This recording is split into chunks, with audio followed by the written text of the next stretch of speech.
The murder of Peter Parker's uncle was a pivotal moment for the young teenager, as he vowed to make sure no harm would ever come about to another innocent, while also overcoming a great obstacle of not succumbing to taking a life himself, as he refused to kill Ben's murderer as a means of revenge.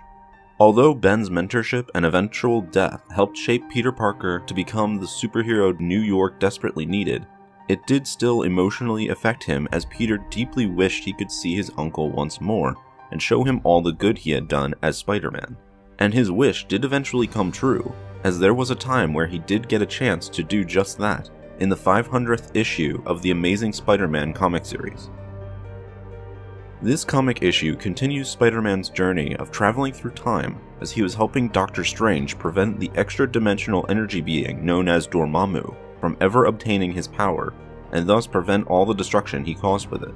After a successful mission of helping save the world once again, Peter was given a gift by Doctor Strange as a present for his birthday.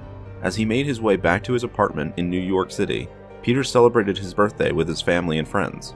Once the party was over, Peter decided to finally open the gift Doctor Strange had given him. Reaching the top of the roof of his apartment, he opened the present to find a note that told him he had 5 minutes to enjoy its gift. Upon reading the note, Peter heard a familiar voice call out his name from behind. He turned around to find Uncle Ben standing there in the flesh. Once the shock of seeing his loved one back from the dead had settled, Peter began to ask for forgiveness, apologizing that he wasn't there when Ben needed him most, and that he failed to prevent his murder.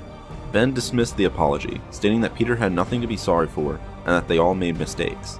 Actually, Ben explained that he would only be disappointed in his nephew if he stopped reaching for his dreams and began to settle for less than what he could truly achieve, that he'd let fear prevent him from doing what he believed in. Peter reassured his uncle that he hadn't done that he'd been striving to do his best in what he believed in ever since his passing, to which Ben was more than happy to hear. Peter then tried to tell Ben about all the powers he had gained since he passed, which have allowed him to achieve all the good he has done.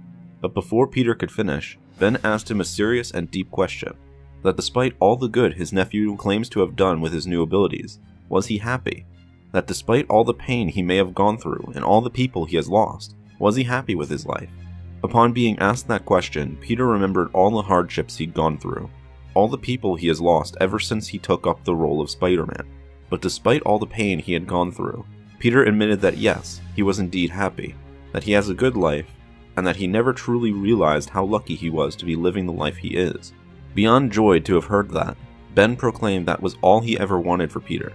They then hugged, both admitting how much they've missed each other and their love for one another. Finally, as the 5 minutes were coming to a close, Ben began to disappear, saying his final goodbyes and asking Peter to continue protecting May. Peter swore on it that he'd always protect her. Ben's final words were, "I know," before fully vanishing. As he made his way back into his apartment building, Peter was full of life again as he realized just how fulfilled and happy he was. Something he likely hadn't felt in a long time, since he took on the heavy burden of being Spider-Man.